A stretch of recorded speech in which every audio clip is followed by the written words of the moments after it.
Hello दोस्तों, आप सभी कैसे हैं। आज हम आपको कानपुर में स्थित ऐसे स्थान के बारे में बताने जा रहे हैं जो धार्मिक स्थल होने के साथ साथ घूमने फिरने के लिए भी अच्छे स्थानों में से एक है। इस्कॉन टेम्पल, जिसे इस्कॉन मंदिर के नाम से जाना जाता है, कानपुर से लगभग 4 किलोमीटर दूरी पर बिट्ठू रोड के मैनावती मार्ग पर स्थित है। यह मंदिर भगवान कृष्ण को समर्पित है। यह मंदिर इस्कॉन मंदिर तक पहुंचने के लिए आप बस ले सकते हैं और इसका निकटतम बस स्टैंड 2.5 किलोमीटर दूरी पर है। मंदिर तक पहुंचने के लिए आप ऑटो या रिक्शा भी ले सकते हैं। रेल द्वारा इस्कॉन मंदिर पहुंचने के लिए कल्याणपुर रेलवे स्टेशन से 7 किलोमीटर दूरी पर यहाँ से आप मंदिर तक ऑटो ले सकते हैं। मंदिर के आसपास बहुत से और धार्मिक स्थान देखने लायक हैं, जैसे कि Ram Janaki Mandir, Moti Jheel, blue world theme park, Ganga barrage, Kamla state, Kanpur संग्रहालय, बुद्ध पार्क। कानपुर घुमक्कड़ी के लिए भी प्रसिद्ध है। यहाँ आप कम बजट में बहुत कुछ घूम सकते हैं। खास बात तो यह है कि शहर में कानपुरिया स्टाइल आपको बहुत पसंद आएगा। कानपुर घूमने के लिए कई सारे तीर्थ और पर्यटक स्थल भी हैं। वीकेंड पर आप अपने परिवार के साथ भी यहाँ जा सकते हैं और मंदिर जाने की भी सोच रहे हैं तो आपको इस्कॉन टेम्पल बहुत अच्छा रहेगा। यहाँ का वातावरण आपको मन को जरूर भाएगा। ऐतिहासिक धरोहरें इतिहास से रूबरू होने का अवसर देती हैं। वहीं गंगा नदी की बहती धारा हर पुल गुजरती जिंदगी सादगी से जीने का एहसास कराती है। साल 1966 में भक्त वेदांता स्वामी प्रभुपाद ने अमेरिका के न्यूयॉर्क में इसकी स्थापना की थी। इसके बाद 12 साल के अंदर ही अमेरिका, भारत और बहुत से अन्य देशों में इस्कॉन फैल गया। यह एक गैर लाभकारी कल्याणकारी संगठन और वेदों के मूल्यों को बढ़ावा देने वाला एक धर्मार्थ ट्रस्ट है।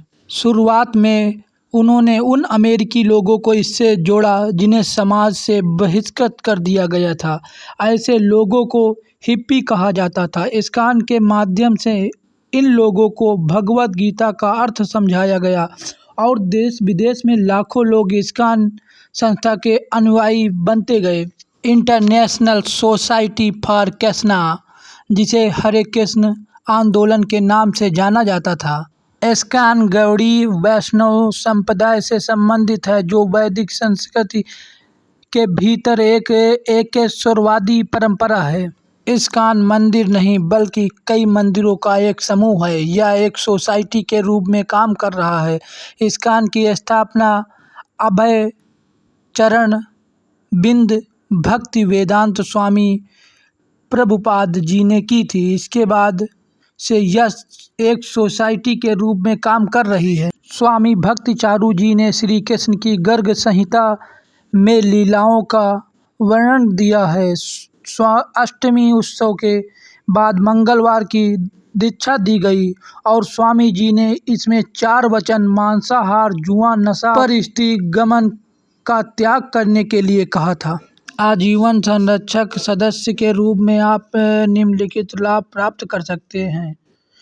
भारत में इस्कॉन केंद्रों पर सभी आजीवन सदस्यों के लिए उनके परिवार के साथ दिन में 2 बार प्रसादम के साथ 3 दिन का निःशुल्क आवास कमरे का रखरखाव लागू होगा। क्या कोई महिला सदस्य इस्कॉन से जुड़ सकती है? हाँ, आप सभी भी इस्कॉन में शामिल हो सकते हैं और आश्रमों में सादा जीवन जी सकते हैं, लेकिन आप उम्मीद करते हैं कि इस्कॉन आपके और आपके परिवार के लिए सिर्फ इसलिए सहायता करेगा क्योंकि आप एक भिक्षु हैं। तो यह उचित उम्मीद नहीं है। ऐसे आश्रम हैं जहां आप जाकर सेवा कर सकते हैं और बिना भिक्षु बने एक मठवासी जीवन जी सकते हैं। इस्कॉन में ब्रह्मचारी बनने के लिए लौकिक शिक्षा पूरी करनी होती है। इस्कॉन मंदिर में वरिष्ठ ब्रह्मचारी या सन्यासी मार्गदर्शन में ब्रह्मचारी बनकर रहना होता है। यह ब्रह्मचारी के शिक्षा गुरु होते हैं। इस्कॉन में दीक्षा लेने के लिए प्रभुपाद की शिक्षाओं को ध्यानपूर्वक अध्ययन करके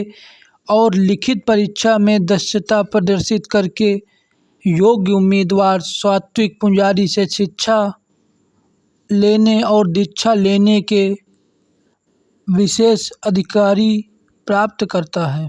यहाँ पर लोगों को भक्ति का तांता लगा रहता है। यहाँ लोग सुबह शाम अधिक मात्रा में दर्शन करने आते हैं और शाम को यहाँ भजन संध्या में कीर्तन भजन भी गाए जाते हैं।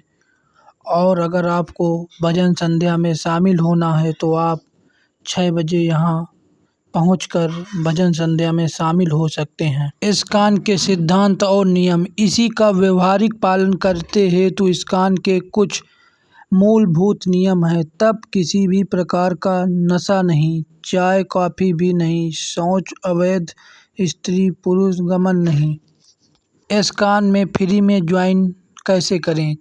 चाहे आप ऑनलाइन हो या व्यक्तिगत रूप से भी इन मंदिरों के दरवाजे सभी साधकों के लिए खुले हैं जो उन्हें आध्यात्मिक समृद्धि के क्षेत्र में स्वागत करते हैं। जबकि मंदिर का जीवन स्वयं निःशुल्क है। कुछ भक्त सदस्यता कार्यक्रमों में भाग के रूप में स्वैच्छिक दान के माध्यम से योगदान करना चुनते हैं।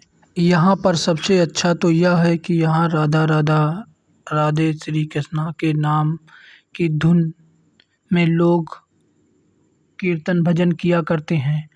और यहाँ पर कानपुर में वर्ष 2014 में 15 एकड़ में इस्कॉन मंदिर का निर्माण हुआ था। समाज में गोधन से परिचित कराकर ग्रामीणों को स्वरोजगार दे रहा है और इसके साथ ही युवाओं को नशे से भी दूर रखकर शिक्षित किया जा रहा है। तब से मंदिर ट्रस्ट सामाजिक सरोकारों से अपना योगदान दे रहा है। पिछले दिनों समाज में गोधन के मोल से अवगत कराने के लिए मंदिर में संचालित भक्ति वेदांत गौशाला को उन्नाव स्थानांतरित कर दिया गया था। गौशाला में विस्तार के साथ ही कई गांवों के लिए भी समृद्धि के द्वार खुल गए थे। गौशाला में विस्तार के लिए ग्रामीणों को स्वरोजगार के लिए गौशाला कृषि, पंचगव्य उत्पादन और प्राकृतिक गौ आधारित खेती का प्रशिक्षण निःशुल्क दिया जा रहा है। इस्कॉन ग्रामीण विकास केंद्रों को शिक्षा, स्वच्छता, स्वरोजगार की अलग जगह रहा है। गौशाला में मथुरा और वृंदावन से आई कई गायें हैं।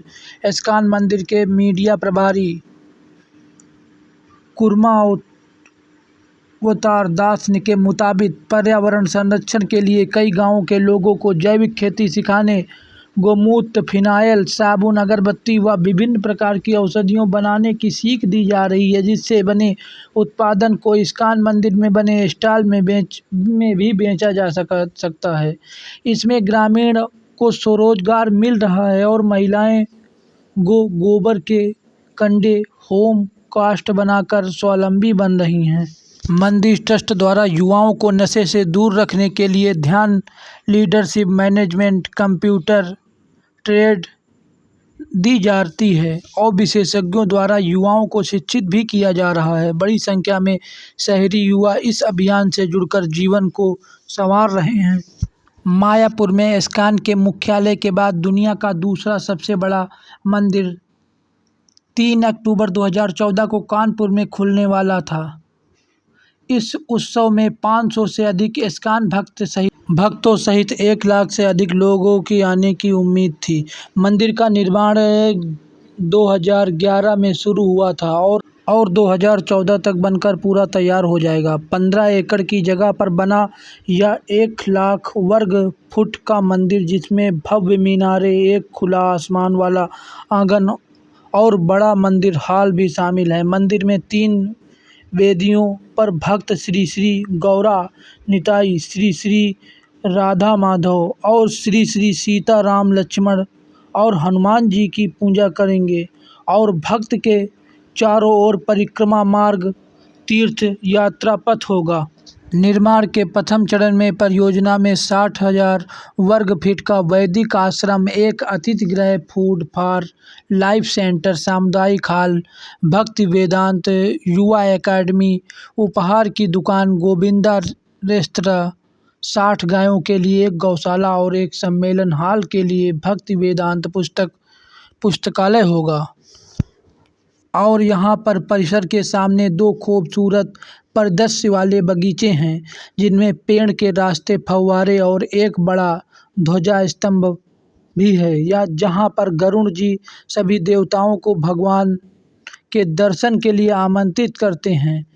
पूरे प्रोजेक्ट को मुंबई के प्रसिद्ध वास्तुकार प्रेम नाथ जी ने डिजाइन किया था। कानपुर को पूरी तरह फलीभूत होने में काफ़ी समय लग गया है, लेकिन यह हमेशा से इस्कॉन की रडार पर रहा है। इस्कॉन गुरु लोकनाथ स्वामी कानपुर के उपदेश देने वाले पहले व्यक्ति थे, जिन्होंने श्री प्रभुपाद से सीधे आदेश पर पदयात्रा बैलगाड़ी कार्यक्रम के साथ वहां प्रचार किया था। वर्षों से कई भक्त वृंदावन से प्रचार करने के लिए यहां आते रहते हैं। हालांकि भक्तों ने निडर होकर श्री कृष्ण भावात्मक का प्रचार जारी रखा। उसी वर्ष राधा गोविंद स्वामी ने श्रीमतम पर एक सप्ताह तक सेमिनार दिया और पहली बार इस्कॉन कानपुर रथ यात्रा में शहरी से बड़ी संख्या में लोग शामिल हुए। आज कानपुर इस्कॉन में लगभग 54 भक्त रहते हैं, जिसमें प्रति सप्ताह 300 से 500 लोग और त्योहारों में 8000 से 10,000 लोग आते हैं। इस भक्त पहले से ही कई तरह के आउटरीच परियोजनाएं चला रहे हैं और नया मंदिर खुलने पर इसका विस्तार भी बहुत हुआ है।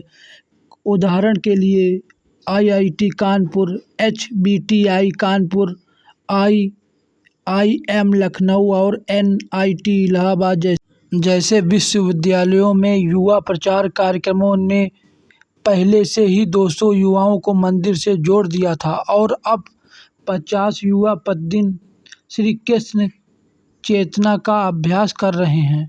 भारत में कुछ प्रमुख शैक्षिक संस्थान कानपुर और उसके आसपास स्थित हैं और इसीलिए कानपुर में भावी पीढ़ी को सुधारने और इस पर प्रकार श्री प्रभुपाद के मिशन के लिए सैकड़ों हजारों युवा शिक्षित उत्साही भक्तों को आकर्षित करने की बहुत संभावना है।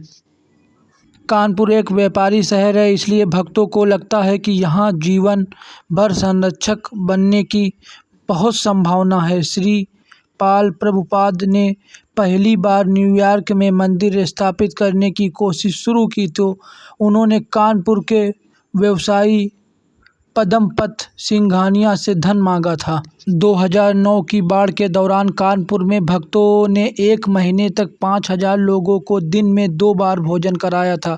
कई अलग अलग कारणों से कानपुर इस्कॉन मंदिर से दूसरे सबसे बड़े मंदिर के एक प्रमुख उम्मीदवार हैं। श्री प्रभुपाद की वहाँ मंदिर बनाने की इच्छा के अलावा यह उत्तर भारत में औद्योगिक शैक्षिक केंद्रों में से एक है। इसकी आबादी 2.5 मिलियन है और यह भारत के कुछ सबसे कुलीन परिवारों का घर है। यह मंदिर लोगों को आध्यात्मिक भूलने की बीमारी के लिए एक अस्पताल होगा। राधा और श्री कृष्ण के साथ गोलोक वृंदावन का भी एक दूतावास होगा और आध्यात्मिक ज्ञान का प्रसार करेगा और संस्कृति शिक्षा और प्रशिक्षण के माध्यम से लोगों को श्री कृष्ण चेतना का विज्ञान में प्रेरित करेगा। जन्माष्टमी के पर्व को धूमधाम से मनाया जाता है। घंटा घड़ियाल की गूंज, शंख नाद और नगाड़ा के साथ थाप के बीच नंदलाल को जन्म हुआ। मंदिर में घरों तक जन्मदिन की धूम मची रहती है और रंग बिरंगी रोशनी से नहाए मंदिर की छटा भक्त निहारते रह जाते हैं।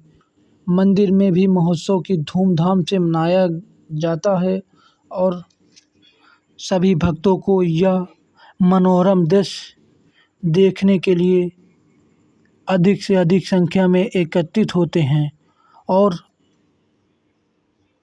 उत्सव को बहुत ही खुशी से मनाते हैं। वैसे तो इस्कॉन में बहुत सारे रोचक तत्व और कहानियाँ जुड़ी हुई हैं, लेकिन आपको हमारा यह वीडियो कैसा लगा?